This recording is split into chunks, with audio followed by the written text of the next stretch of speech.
¿Está? Entonces, vamos a decir que vamos a empezar a estudiar. Hoy, Rosh Hodesh Elul.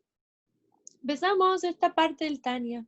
Esta es la tercera parte del Tanya, ¿sí? Que se llama también Igeret Teshuvah, cartas de Teshuvah. Se puede traducir arrepentimiento. Y justamente vamos a estudiar hoy, y Besat Hashem en las próximas clases, vamos a estudiar qué quiere decir hacer Teshuvah, qué niveles hay en la Teshuvah.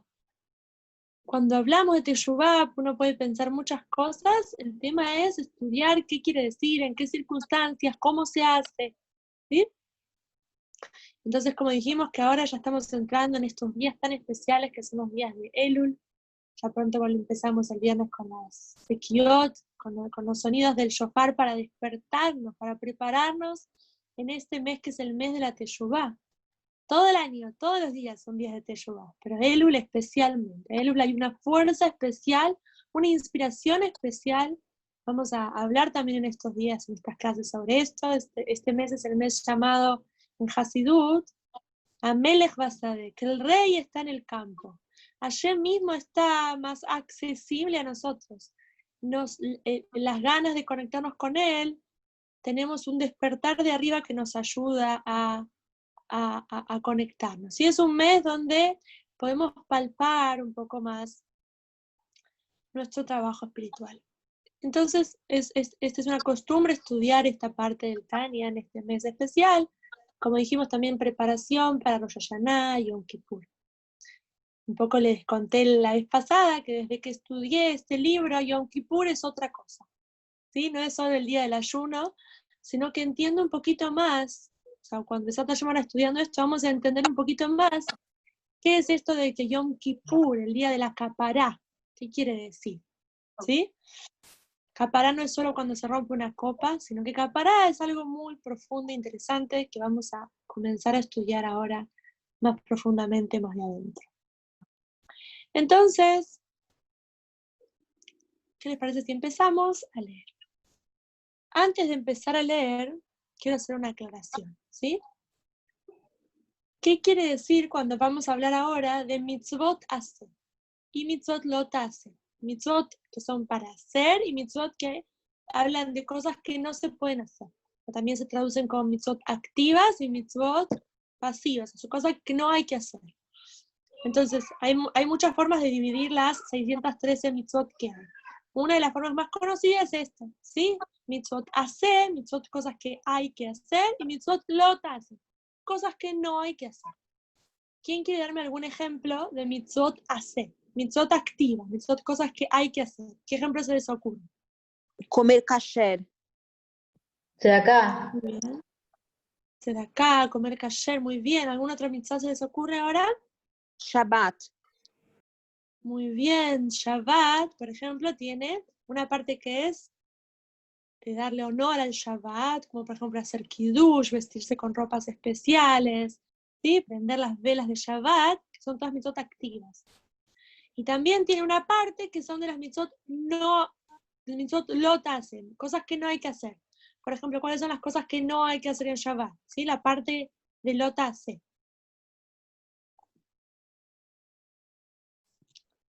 ¿Sí? ¿Qué cosas no tenemos permitido hacer? Prender fuego, cocinar. Prender fuego, No, cocinar. comer cerdo. Muy bien. Como dijiste también kasher. Comer kasher es una mitzvah activa, pero también hay una parte de esta mitzvah que se explica con no hacer, no comer cosas que no son permitidas por la Torá, sino comer cerdo, no mezclar carne y leche.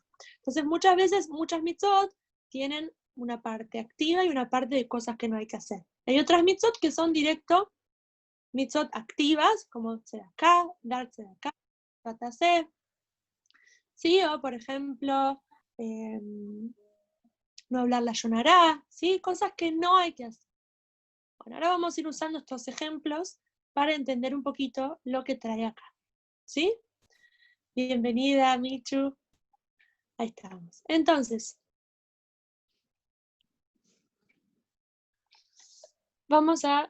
voy a compartir acá el texto, así lo podemos leer juntas.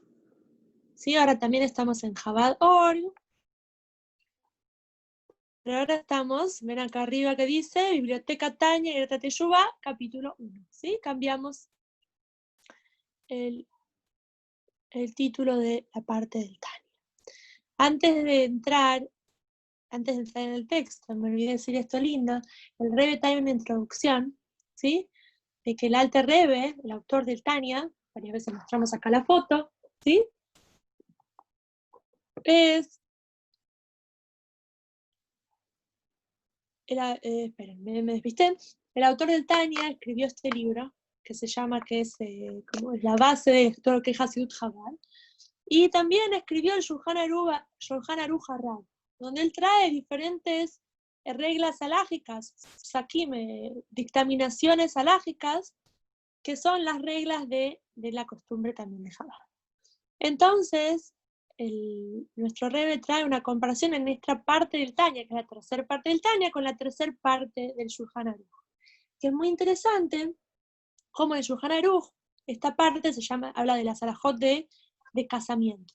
Pero es muy interesante que antes de las alajot de casamiento, el Shulchan Aruch habla de las alajot del divorcio, las leyes del divorcio, y después habla de las leyes de Kiddushin, de casamiento. Entonces, uno pregunta por qué es así, ¿sí? Los sabios citan diferentes partes por las cuales se explica primero las leyes de divorcio y después la de casamiento. Y acá nuestro Rebbe compara esta parte del Tanya con esa parte del Shulchan Aruch y explica que esto tiene que ver con la Teshuvá. La Teshuvá es justamente un casamiento después de un divorcio, ¿sí? Con Hashem está traído que somos su novia, somos su esposa. Nos hemos casado, hemos hecho nuestro contrato en Matan Torah con Hashem, ¿sí? Nuestra ketubá. Sin embargo, hay momentos de distanciamiento. Y ahí es donde viene la teshuvá. La teshuvá con Hashem, la conexión con Hashem, es como un casamiento después de un divorcio, ¿sí? Es una unión después de una separación. Es una unión muy, muy especial. Bueno, ahí vamos a meternos dentro del texto del capítulo 1. ¿Están listas? Sí, ahí entra Tzipora, bienvenida. Ahí estamos. Entonces, a ver, voy a subrayar un poquito, así me van siguiendo. Cualquier duda, por favor, no duden en consultar. Se ha enseñado en una braita, al final del tratado talmúdico de Yomá. ¿Sí? Estamos hablando de la Gemara. Yomá es un tratado especial que habla especialmente muchas cosas de Yom Kippur. ¿Sí? Yomá, que quiere decir día, tiene que ver con el día de Yom Kippur. Y acá en esta parte nos va a traer una braita, ¿sí? Una enseñanza de los sabios que está ahí en el tratado de Yomá. Entonces, ¿qué nos va a traer acá para que empecemos toda esta discusión de la teshuvá? ¿De qué es la teshuvá? ¿Sí? Vamos a ver que vamos a empezar a traer cosas y cada vez vamos a entender un poquito más profundo qué es la teshuvá, qué niveles hay. Bienvenida, Dafna, buenas noches. Jodesh Tov para todas. Hay 3 tipos de expiación y el arrepentimiento necesariamente acompaña a cada uno de ellos. ¿Sí? Son palabras que vamos a ir también a traerlas en hebreo, vamos a explicar un poquito qué es esto. Entonces, hay 3 tipos de expiación. Estos 3, expiación, la palabra expiación en castellano no es algo muy conocido, la conocemos un poco más en hebreo, que es kapará, ¿sí? En la John College. Como les dije, kapará es una palabra que se usa para cosas que se rompen, ¿sí? Vamos a ver por qué, vamos a entender eso un poco más. Pero ahora, para explicarlo cortito, el concepto de expiación es el concepto de limpieza, ¿sí? Yo de repente hice algo que fue incorrecto, ¿sí? Hasu Shalom, hice algo en contra de la voluntad de Hashem, Hasu Shalom. Entonces tengo que limpiar, tengo que corregir eso que estuvo mal. Eso tiene que ver con la palabra capará. Después vamos a estudiar más profundo qué quiere decir capará, qué niveles hay, todo eso. Y el arrepentimiento, la traducción de arrepentimiento es de la palabra teshuvá. ¿Sí? O sea, para que haya una capará, para que haya una rectificación, una limpieza de algo que estuvo mal, tuvo que haber teshuvá para que eso pueda pasar. ¿Sí? Entonces, no se preocupen que ya vamos a ver qué quiere decir teshuvá, qué quiere decir expiación, lo vamos a ver más a fondo. Entonces acá va a traer estos niveles. Bienvenida, Dayana, ¿sí? Vamos a ver el primer nivel, dice acá, 1. Si el individuo omitió el cumplimiento de un precepto positivo y se arrepintió, es perdonado de inmediato. ¿Sí? O sea, el primer caso que trae. Vamos a traer las situaciones y vamos a empezar a entender un poco esto. Una persona no hizo un precepto positivo. ¿Se acuerdan que antes hablamos, por ejemplo, prender velas de Shabbat, hacer kiddush en Shabbat, ponerse de acá? ¿Sí? Son ejemplos que ustedes trajeron. ¿Qué otra cosa positiva podemos decir? Poner una mezuzá en la puerta, ¿sí? Hacer una tefilá, la tefilá es lo que cada una haga. Bueno, entonces, ¿qué pasa? Una persona omitió. Muy bien, como dice Dayana, hacer Abdalá, ¿sí? Que tiene que ver también con las mitzvot activas del Shabbat. Entonces, una persona omitió, no hizo. Hubo un día que se olvidó, se quedó dormida y no aprendió las horas de Shabbat, ¿sí? Hubo un día que estaba muy cansada y se olvidó de hacer Abdalá, se olvidó de rezar, no pudo hacer algo, que es una mitzvah activa. Se arrepintió, se dio cuenta que eso estuvo mal, ¿sí? Vamos a hablar un poco cómo se hace Teshuvá, pero Bekitsur, en resumen, la persona dijo, hoy, Hashem, perdón, me olvidé de prender velas, se arrepintió. Entonces está traído que en ese mismo momento Hashem la perdona, ¿sí? Este es el primer nivel que trae acá los sabios en la Gemara. Vamos con el segundo nivel. Si violó un mandamiento prohibitivo y se arrepintió, chicas, les voy a pedir a todas si pueden, por favor, apagar el micrófono y lo prenden solo para cuando quieran preguntar o decir algo, ¿sí? Así no, a veces, cuando hay muchos micrófonos, como que retumba. Si violó un mandamiento prohibitivo y se arrepintió, su arrepentimiento queda pendiente y Yom Kippur expía. Este es otro ejemplo. ¿Se acuerdan que dijimos que están mitzvot hacer, mitzvot activas, ¿sí? Cosas que hacer, positivos, y cosas prohibitivas, cosas que no hay que hacer, mitzvot lot hace. Vamos a tener un ejemplo que mencionamos antes, la persona se equivocó y comió algo que no era kasher. Se arrepintió, dijo, ¡ay, qué comí! Sin querer mezclé, no pasaron 6 horas, se equivocó. Se arrepintió, ¿sí? Hizo teshuvá, se arrepintió de haber hecho algo malo. Pero acá trae algo interesante. Su teshuvá queda, dice Tola, queda como ahí pendiente, queda como colgada, y recién la capará, la rectificación, la limpieza de eso que estuvo mal, cuando recién se da por completo, en Yom Kippur. ¿Sí? Acá, como les dije, se empieza a entender un poco más lo especial de Yom Kippur. Estamos esperando el año entero que venga Yom Kippur y realmente se nos limpie todo lo que nos hemos arrepentido o que estamos esperando a veces para despertarnos y arrepentirnos. Yom Kippur lo limpia todo, ¿sí? Esto lo vamos a seguir trayendo y lo vamos a seguir estudiando. Acá lo empieza a traer, lo empieza a abrir. Esto quiere decir que si bien en términos de cumplimiento el mandamiento positivo es de un rango superior, acá nos va a traer toda una discusión para reflexionar qué es más elevado, qué es más importante. Un mandamiento positivo, o sea, cosas que hay que hacer, o un mandamiento prohibitivo, cosas que no se pueden hacer. Entonces, si lo miramos desde el cumplimiento, es más elevado las cosas que hay que hacer. ¿Dónde se ve eso? Su ejecución empuja a un lado al mandamiento prohibitivo. ¿Sí? ¿Qué quiere decir? Por ejemplo, ¿sí? A ver acá, un segundo. ¿Cómo se hace teshuvá de no haber podido hacer Abdalá? Muy buena pregunta. Ahora vamos a hablar de eso. Sí, vamos a hablar de justamente cuando uno omitió hacer una mitzvah. Sea Abdalá, sea prender velas, sea algún rezo, sea todo tipo de mitzvot que sean mitzvot hacer, cosas que hay que hacer.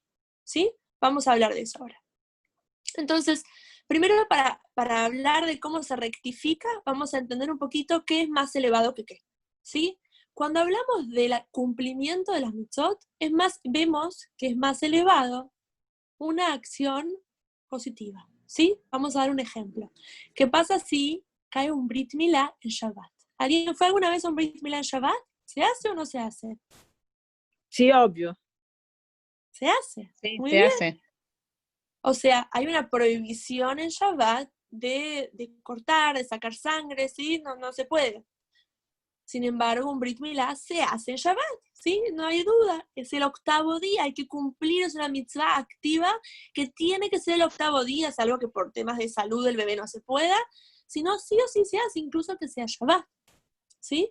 Ahí se puede ver, es Y un Cami, ejemplo. perdón, ¿y en Yom Kippur también? En Yom Kippur, si no me equivoco, sí. Es una buena pregunta porque también viste que se toma vino, hay como alajotes específicas, ¿no? El que lo tiene que hacer ese día tiene que preguntar a un rabbi bien cómo se hace, lo mismo en Tisha B'Av, que también se hace. Pero bueno, hay todas alajot de cómo se hace, ¿no? O bueno, también por ejemplo el Shabbat, ¿sí? Puede hacer el Brit Milá, se tiene que hacer ese día. Pero se puede cargar, puede venir el Moel con su cajita y con sus cuchillitos a hacer el bris. No puede cargar.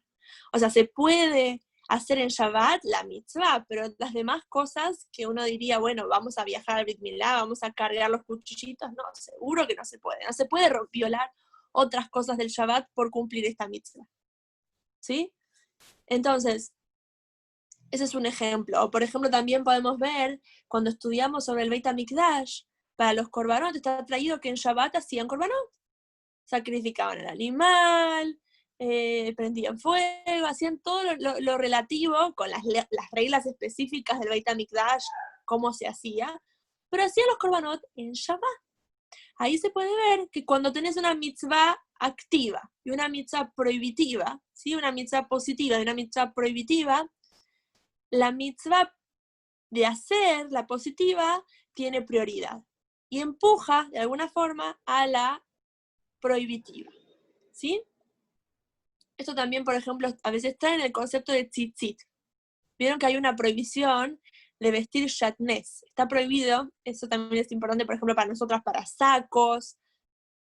Sí, a veces es importante ver que no se puede usar lana con lino. Por ejemplo, un tapado de lana, tenemos que ver que no tenga el forro con lino adentro, ¿sí? De hecho, hay lugares específicos que revisan las vestimentas. Acá hay uno, hay un lugar en Once que uno puede llevar la vestimenta, que uno pueda tener duda, que esté hecha de lana, que la puedan chequear que no tenga también lino. Sin embargo, por ejemplo, para los tzitzit hay diferentes discusiones de cómo y cuándo, pero en ese caso, los sabios dijeron que en ese caso sí se puede, shatnez se puede para tzitzit, por ejemplo, ¿sí? Por diferentes puntos halágicos. Si bien hoy en día se hacen los tzitzit, los hilos también de lana, hay diferentes momentos donde se permite halágicamente hacer también con shatnez. Estos son varios ejemplos de este tema. Entonces, acá vamos a entender por qué esta mitzvah activa empuja a la prohibitiva. ¿Sí? Dice así. Esto se debe al hecho de que al cumplir un mandamiento positivo, la persona atrae una iluminación y flujo del reflejo de la luz Ein Sof en los mundos superiores. Entonces, ¿qué estamos diciendo? Cuando una persona hace una mitzvah tasé, una mitzvah activa, ¿qué estoy haciendo? No solo estoy haciendo algo en el mundo físico, sino que espiritualmente estoy trayendo una luz especial, una iluminación especial de la luz Ein Sof, de la luz infinita de Hashem, a mi alma y también, como trae acá, a los mundos superiores. ¿Sí? Acá nos va a traer una cita del Sagrado Zohar que dice así: los 248 preceptos positivos son los 248 órganos del rey. ¿Qué quiere decir esta frase conocida del Zohar? ¿Sí? Que varias veces hablamos de que los preceptos positivos, ¿sí? Los preceptos activos son los órganos del rey. Los 248 órganos se corresponden también con los órganos del cuerpo humano. ¿Qué es esto, órganos del rey? Tal cual como en el cuerpo, ¿sí? Uno tiene, por ejemplo, la fuerza del alma de ver, y el ojo físico es un canal para esa fuerza. Así también las mitzvot son vehículos concretos de cierta fuerza, de cierta energía espiritual, tanto en nuestro cuerpo y en nuestra alma, como en los mundos espirituales. Cuando habla la Kabbalah de los órganos del rey, se refiere a las Sefirot de Atzilut, ¿sí? Del mundo más elevado de los 4 mundos, que es el mundo de Atzilut. Todas las Sefirot son llamadas órganos del rey. Y ahí mismo tiene que ver donde uno trae esta iluminación especial con las mitzvot activas. ¿Sí? Un momentito voy a subir acá. Así seguimos leyendo. Y también sobre su alma divina, como declaramos en las bendiciones que preceden al cumplimiento de muchas mitzvot, que nos ha santificado con sus mandamientos. Vieron que muchas mitzvot dicen Asher Kichanu bemitzvotá betzivanu, ¿sí? Asher Kichanu, que nos das esta Kedushá. Varias veces hablamos de la palabra Kedushá, que tiene que ver también con Kiddushim, como un casamiento, que tiene que ver con separación, ¿sí? Que Hashem nos dice, yo les doy mis mitzvot, ¿sí? Tiene que ver con una separación, que nos unimos con Hashem y no con Dios libre otros dioses. Y tiene que ver también, cuando decimos ayer Kichanu, otra forma también de explicarlo, tiene que ver con que estamos bajando, proyectando al mundo Kedusha, una santidad, una luz especial, en nuestra alma y en el mundo, como dijimos, ¿sí? Entonces, esta es una de las formas de explicar por qué la mitzvah aseh es más importante y más elevada que la mitzvah lot aseh, ¿sí? La mitzvah positiva, la mitzvah activa, es más importante que la mitzvah que no hay que hacer, porque trae una luz especial y única. Pero acá nos queda pregunta, ¿sí? ¿Qué pregunta nos trae acá el Alter Rebbe? ¿Por qué trae toda esta discusión? Porque miren, voy a subir arriba de vuelta. Esperen que cierro esto. Ahí está. ¿Se acuerdan que dijimos que si yo omito, ¿sí? Si yo me olvido de hacer un precepto positivo, hago teshuvá, me arrepiento, y en el momento ya me perdona? Sin embargo, vemos, parecería que es más importante la mitzvah prohibitiva. ¿Por qué? Porque mi teshuvá no alcanza para que se me perdone por completo, sino que recién en Yom Kippur ya me perdona y limpia todo. Entonces, según esto, parecería que es más importante o más difícil de arreglar la mitzvah prohibitiva. ¿Se entiende la discusión? O sea, acá está trayendo qué es más importante que qué es más difícil de corregir que qué.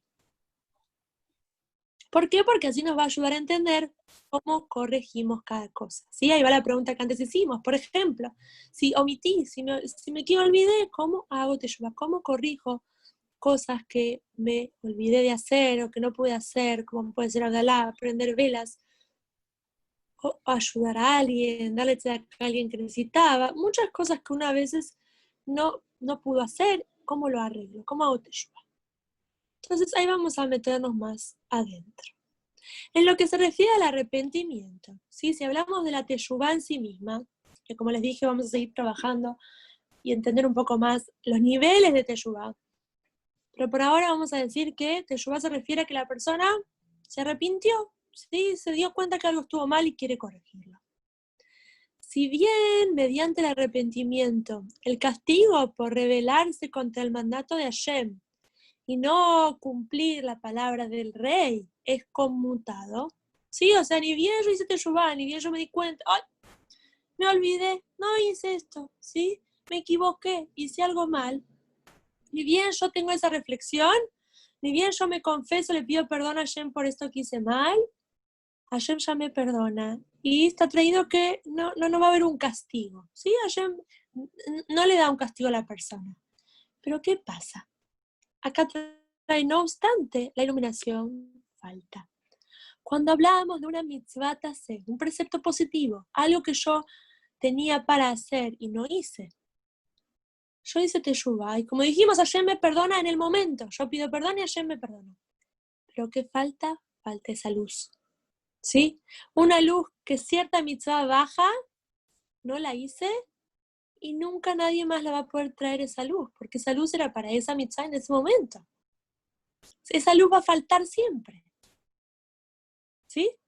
No se asusten, ahora vamos a estudiar cómo corrijo eso, ¿sí? Primero hay que entender qué falta, qué falla hay, y ahora vamos a entender cómo se corrige. Todo tiene corrección, ¿sí? Pero eso es lo importante, entender que hice teshuvá, me arrepentí porque omití, me olvidé de hacer algo positivo, en el momento yo me perdonó. El tema es qué hacemos con esa luz que no bajó, qué hacemos con esa kedushá, esa santidad, esa iluminación divina que falta en mi alma y en el mundo, ¿sí? Ahí vamos a aprender cómo la arreglamos, cómo la traemos esa luz única. ¿Cómo la traemos? Vamos a seguir. Tal como nuestros sabios comentan sobre el versículo, una torcedura que no puede ser corregida. Esta discusión de los sabios es del famoso tratado de Brajot, ¿sí? Empieza hablando de la Salahot del Shema. Y la cita, esta cita literal, una torcedura que no puede ser corregida, es de Kohelet, ¿sí? Que lo escribió Shlomo Amelech, el rey Salomón.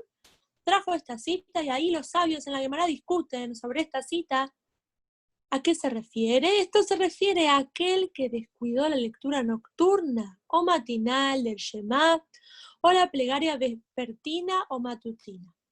¿Sí? ¿Qué está diciendo? Una torcedura, ¿sí? Algo que se salió del camino, algo que se dobló, que no puede ser corregida. ¿A qué se refiere? Que la persona esa noche no hizo el Shema, o esa mañana, ese día no hizo el Shema, o no rezó por la noche, por la mañana.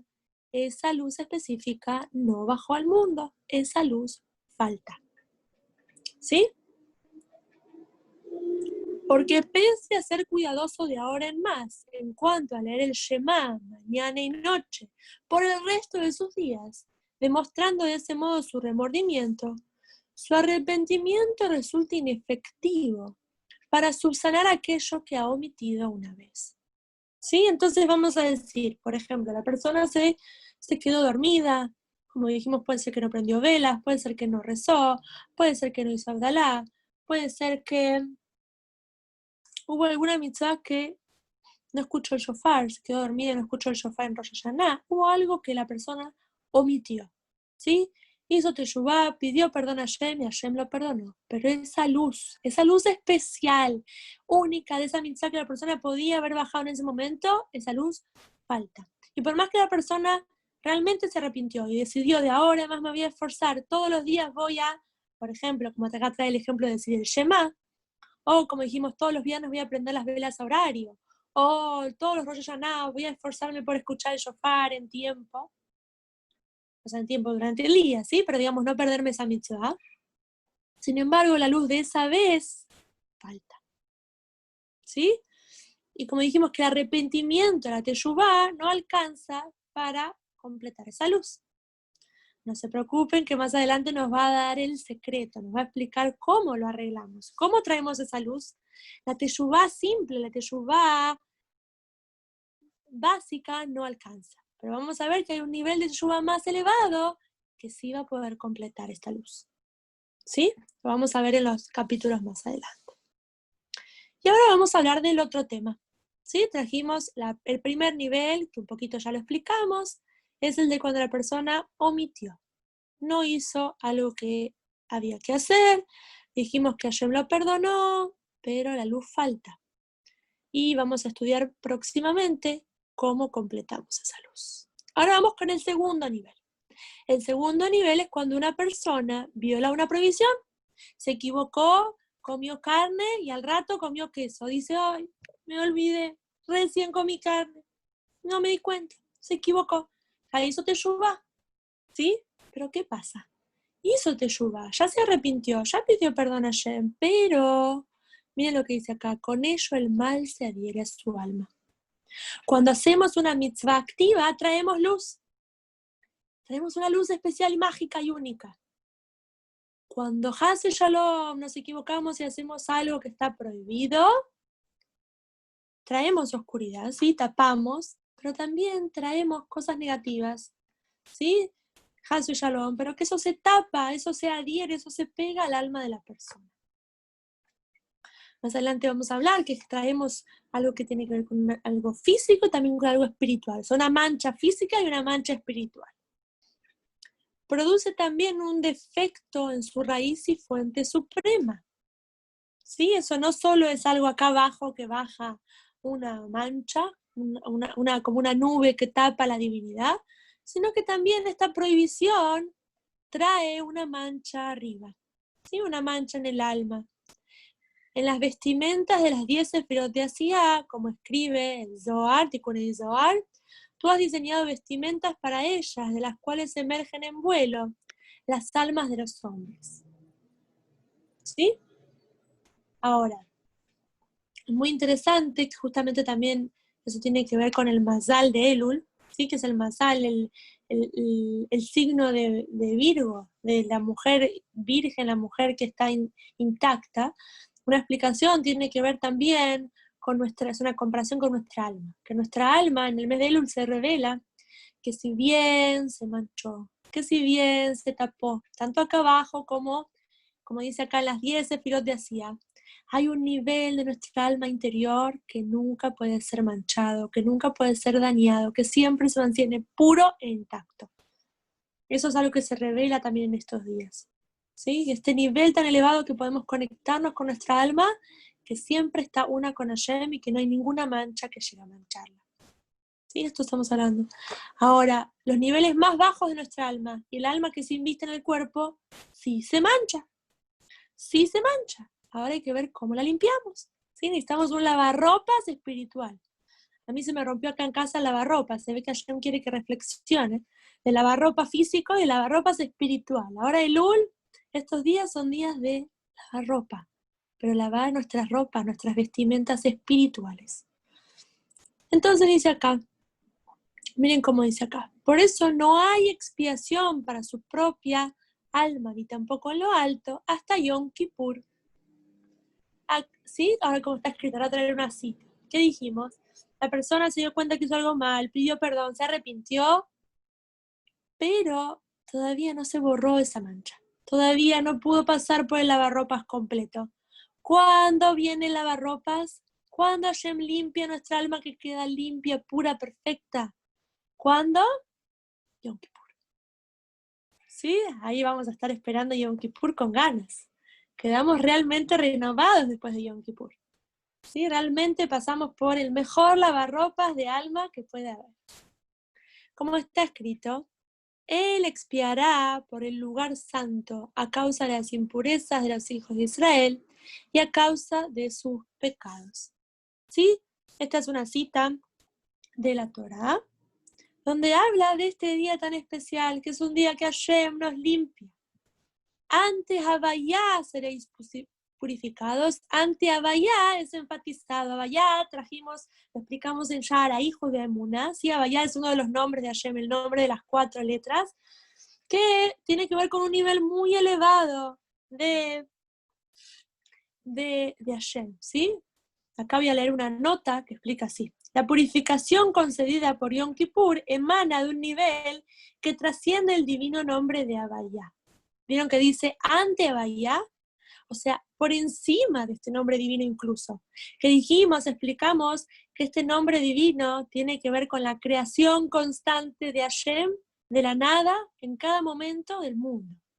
Entonces el nivel de pureza y de purificación de Yom Kippur es incluso más elevado que este nombre, que es el nombre de Hashem, a través del cual Él inviste la fuerza para crear el mundo entero en cada momento, ¿sí? O sea, algo muy, muy elevado. Y puede expiar incluso por un defecto que resultó de la transgresión a un mandamiento prohibitivo. La luz de este día es tan especial, la fuerza, el potencial tan grande de limpieza es tan potente, que puede realmente limpiar esta mancha, esta capa, así como hablamos de las clipot, que uno cuando hace algo equivocado, tapa su alma con capas, ¿sí? Como si fuesen cáscaras, vestimentas sucias, ¿sí? Hay muchas analogías que los sabios traen de estas manchas. Entonces este día de Yom Kippur tiene esta fuerza tan poderosa, incluso por encima del nivel de Havayá, por encima de este nivel, de este nombre santo tan elevado. Este día brilla una luz tan potente que tiene la fuerza de limpiar, que tiene la fuerza de hacer, como se dice, borrón y cuenta nueva. ¿Sí? Realmente limpiarnos. ¿Qué dicen? ¿Ya tienen más ganas que venga Yom Kippur? Ahí vamos. En consecuencia, que nadie infiera de esto, Dios libre, indulgencia alguna en el cumplimiento de los mandamientos positivos. ¿Se acuerdan que dijimos que es más difícil, que es más importante, que Uno dice los positivos, bueno, yo ya pedí perdón, ya me perdonó en el momento, listo, no tengo mancha. Pero falta la luz, ¿sí? Como dijimos, tenemos que ver cómo lo arreglamos. Entonces, con el hecho de que no haya mancha, no tengo que decir, bueno, no importa si no estudié, no importa si no aprendí velas, ¿no? particularmente en el estudio de la Torá. ¿Sí? Como una vez lo hemos mencionado, que los hombres, los varones tienen la mitzvah de estudio de Torá todo el tiempo. O sea, todo el tiempo disponible que tengan, tienen que estar estudiando Torá. La mujer es diferente, no tenemos esta mitzvah de esa forma, sino que la mitzvah de la mujer de estudio Torá tiene que ver con las mitzvot que tenemos que cumplir. ¿Sí? O sea, tenemos la obligación de estudiar Torá en todas las mitzvot que tenemos que cumplir. Yo tengo que prender velas, tengo que cocinar kasher, tengo que, una mujer casada, cumplir las leyes de pureza.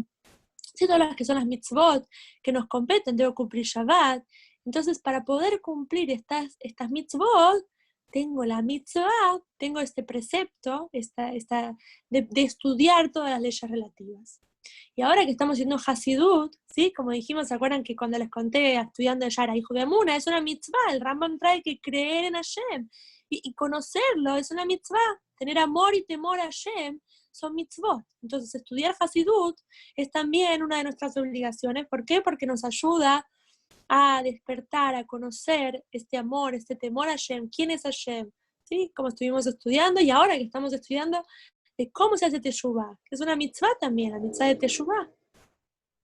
Vamos a también citar al Rambam Besat Hashem más adelante, los pasos de la Teshuvah.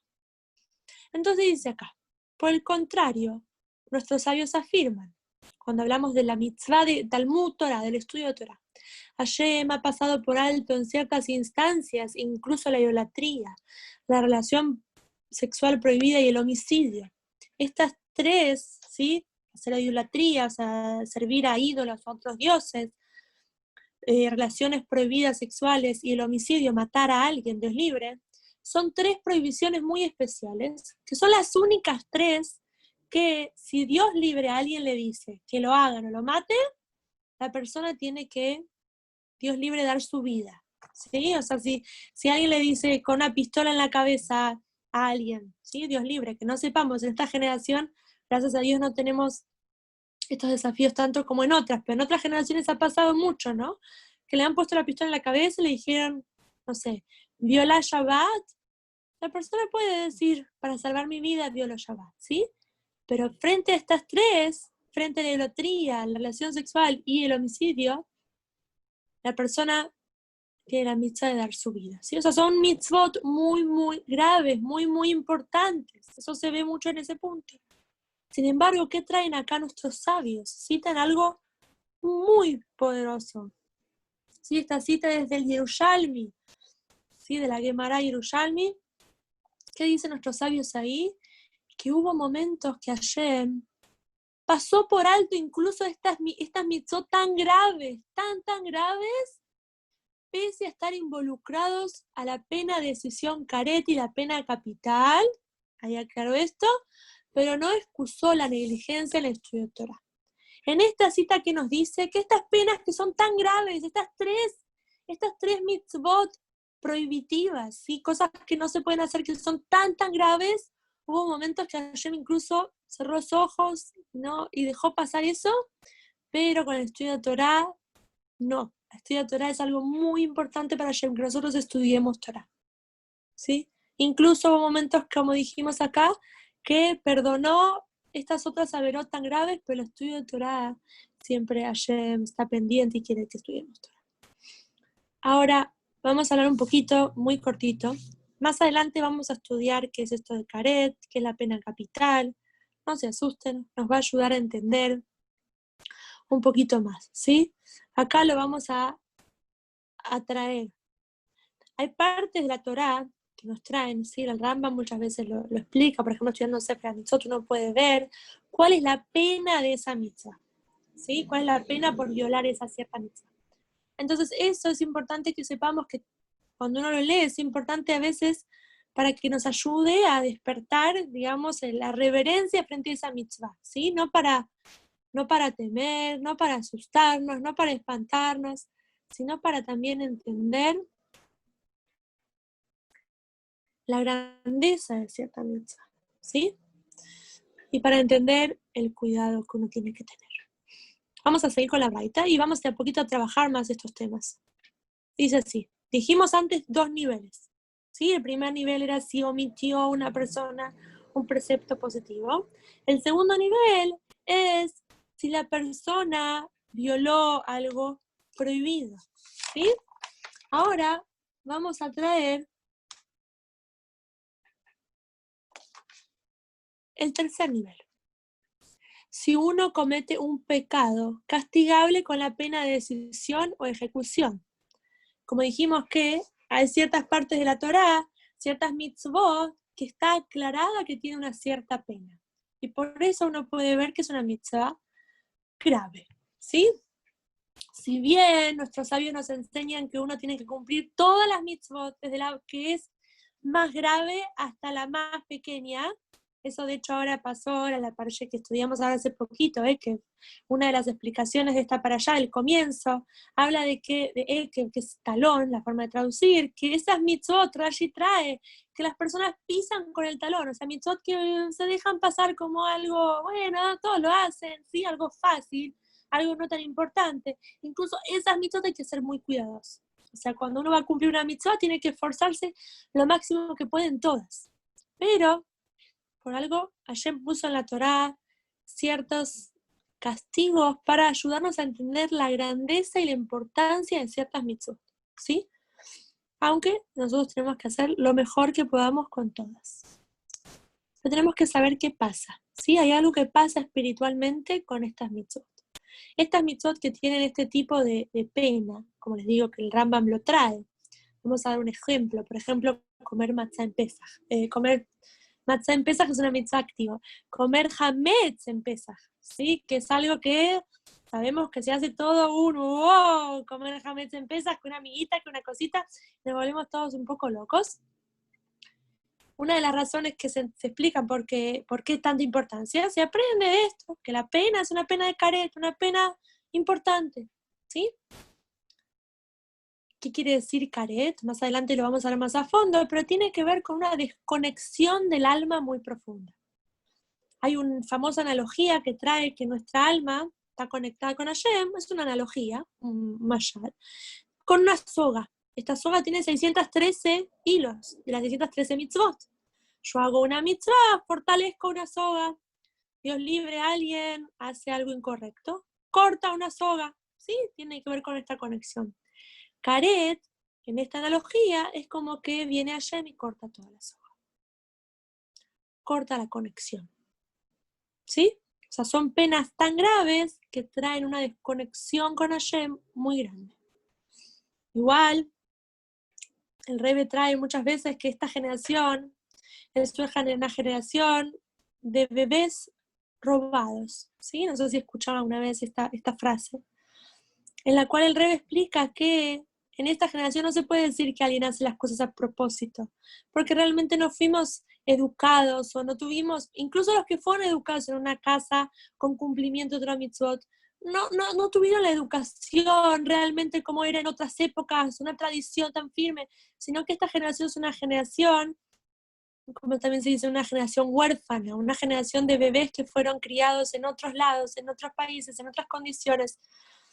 Entonces, esta generación realmente no se puede decir a nadie que lo hizo a propósito y no se puede decir que alguien realmente tuvo esta pena de caret, literalmente, de que se corta, ¿sí? Más adelante vamos a ver más cosas sobre este tema de caret, pero lo introdujo un poquito para entender cuál es este nivel.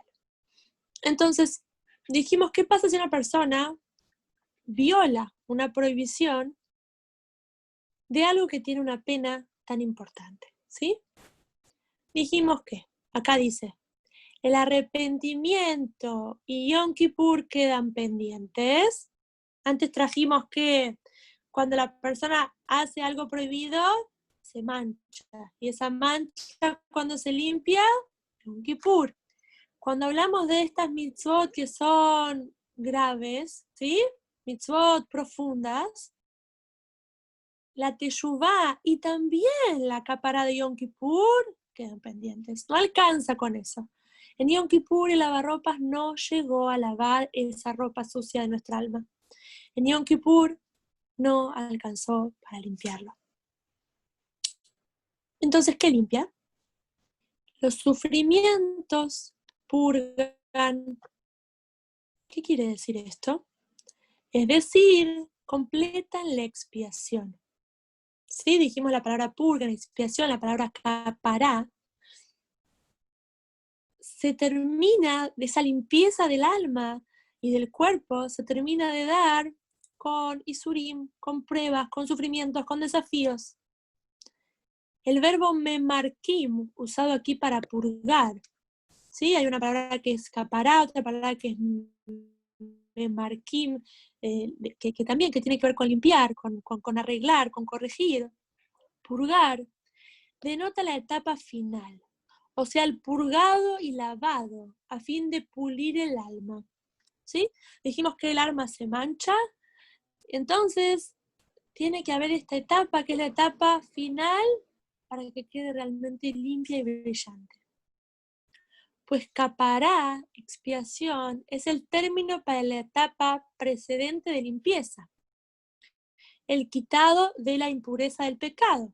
Como fuera dicho, recordaré con la vara sus pecados y con aflicciones sus iniquidades. ¿Sí? Estamos diciendo que capará tiene que ver con esto, con expiación, con perdón, con limpieza, con rectificación de algo incorrecto. Sin embargo, en ciertos tipos de cosas prohibidas, todavía con eso no se termina de limpiar, sino que viene memarquín, viene este verbo que es un verbo que tiene que ver con purgar, con limpiar, con pulir, que es esta tercera etapa, ¿sí? Primera etapa es la teshuvá, la persona se arrepiente, pide perdón, hace teshuvá, eso ya es un gran paso, ¿sí? Hashem lo perdona, pero después para limpiar esa mancha, para corregir esa separación, para volver a atar ese hilo que se cortó, ahí tiene que pasar esto que hablamos de capará, ¿sí? Y también este concepto de limpieza, del verbo de memarkim, que estos isurim memarkim, estos desafíos, estos sufrimientos que limpian, que purgan. ¿Sí? Hasta aquí el texto de la Braita. ¿Sí? Hasta acá es la cita que trae el Alter Rebbe sobre esta Braita que dijimos que es del tratado de Yom. La próxima vamos a hablar un poco más de cómo se cumple la mitzvah de Teshuvah, ¿sí? Como vemos acá, que vamos a empezar a hablar de, según lo que requiere la Torá, cómo se cumple. Y ahora, voy a dejar de compartir para cerrar la clase, voy a hablar un poquito de esto, ¿sí? Que nos lo trajo un poquito y nos lo dejó ahí picando. Esto de los isurim, los sufrimientos. ¿Cómo que los sufrimientos limpian? ¿Qué quiere decir? Ahí vamos a traer la famosa frase que un poco dijimos, que cuando se rompe una copa, ¿sí? Que nos enseñaron nuestras abuelas, nuestras madres a decir, capures, cápara, se rompió la copa. ¿Qué quiere decir? ¿Sí? O también lo que hacemos antes de Yom Kippur con plata o con gallina, o algunos que hacen con pescado. ¿Qué es este concepto de capará en cosas? Entonces un poco es esta idea, ¿sí? Que uno dice, bueno, que lo que hay que limpiar se limpie por este sufrimiento o pérdida material, ¿no? Que uno dice, bueno, gracias a Dios que fue algo material. Uno dice, bueno, ahora se me rompió el lavarropas de verdad. Bueno, que sea capará, que se rompa el lavarropas, pero que a mi cuerpo, que a mi alma no le pase nada, que Hashem la limpie. ¿Sí? Esa es una de las formas de explicar este concepto de capará. Sí, capará, se rompió la copa. Bueno, Baruch Hashem, que a través de que se rompió la copa, Hashem me haya limpiado mi alma, haya borrado las cosas que pude haber hecho mal. ¿Sí? Esa es una forma de explicar. Entonces, cuando hablamos de isurim, de sufrimientos, puede ser desde algo tan chiquitito como que no encuentro, por ejemplo, necesito pagarle a alguien y no encuentro la plata, dónde la puse, no encuentro la moneda exacta que necesitaba para pagar. O sea, desde algo tan chiquitito hasta otro tipo de desafíos, ¿sí? Todos los desafíos que Hashem nos pone en la vida son para nuestro bien, aunque en el momento no lo entendamos. Entonces, este es uno de los grandes conceptos. Hay muchas formas de explicar por qué los desafíos, por qué los sufrimientos que pasamos a veces son para nuestro bien. Y una de las formas de explicar es esta, que justamente vienen a limpiarnos, vienen a purificarnos y también vienen a enseñarnos algo, ¿sí? Esa es otra forma de explicarlo, que siempre de todo desafío hay algo para aprender, uno tiene que reflexionar y aprender de eso. Está traído, hay un montón de historias de los tzadikim, de personas justas, como han estado felices cuando han tenido pruebas. ¿sí? Porque realmente tenían la fe de que esa prueba era de Hashem. Y sabían que Hashem lo hace para su bien, y lo está limpiando, y lo está purificando y preparando para cosas buenas y reveladas, ¿sí? Adentro de cada desafío está traído que hay un bien oculto, y que justamente con la fe, con el bitajón, con la confianza en Hashem, de que eso es bueno, de que eso es para el bien de la persona, eso mismo, esa misma fe, ese mismo bitajón, es el canal para que se revele lo bueno adentro de eso. Entonces, es importante este concepto, que si bien es difícil, y varias veces también hablamos de que uno tiene que desearle al otro cosas buenas y dulces, que sean siempre Hashem mande, cosas que sean brajot reveladas, cosas que la persona pueda disfrutar, que la persona pueda decir, gracias Hashem por esto, ¿sí? Sin embargo, eso es algo que no le decíamos a nadie, y cuando la persona lo pasa, nunca le tenemos que decir, bueno, no te preocupes, es para tu bien, es algo que es para uno. ¿Sí? Cuando uno todos tenemos nuestros desafíos a nuestro nivel, cada uno tiene sus propios desafíos hechos a medida que Hashem nos pone, y que justamente vienen a limpiarnos, vienen a rectificarnos. Bajamos al mundo, ¿para qué? ¿Para qué vinimos a este mundo? Una de las razones para las que vinimos al mundo es para tener emuná. ¿Sí? ¿Para qué? Para que a pesar de que a veces las cosas no son claras, para que a pesar de que a veces no entendemos, ¿no? Hoy que estamos en un momento sin precedentes en este desafío con el corona, que estamos en Zoom y no podemos vernos en persona, cosas que nunca pudimos pensar ni planificar. Sin embargo, todo esto adentro tiene un bien divino oculto que no entendemos, ¿sí? Pero ahí va donde está la mitzvah de tener emuná, de tener fe en Hashem, que todo lo que Hashem hace es para nuestro bien, incluso las cosas que no entendemos. Son cosas que nos limpian, cosas que nos purifican, y cosas que Besat Hashem se va a revelar el bien dentro de ellos. También otra forma de verlo es que justamente cuando una persona hace teshuvah y una persona está subiendo de nivel, es una buena señal cuando a veces aparece una prueba. Y uno dice, ay, ¿por qué me tocó esto? Justo que empecé ahora a hacer algo bueno, me pasa esto, ¿cómo puede ser? Justamente tiene que ver con que Hashem está recibiendo su teshuvah. ¿Sí? Hashem recibió su teshuvah, y para terminar de limpiarlo y para terminar de purificar a la persona, a veces tiene que mandarle una prueba. ¿Sí? A veces Hashem le manda diferentes tipos de desafíos, que es una buena señal, ¿sí? Está traído que nuestros sabios, nuestros tzadikim, se han puesto a bailar cuando recibían noticias malas, ¿no? Noticias malas a nuestros ojos. Obviamente no estamos en ese nivel, pero ya el nivel de la conciencia, de decir, esto es de Hashem, Hashem lo hace todo para bien, capará, que esto me limpie, sí, lo tomo con calma, que esto me purifique, ya eso es un cierto nivel, ¿sí? Ya el hecho de tener la conciencia de que todo lo que Hashem hace es para nuestro bien, lo entendamos o no lo entendamos.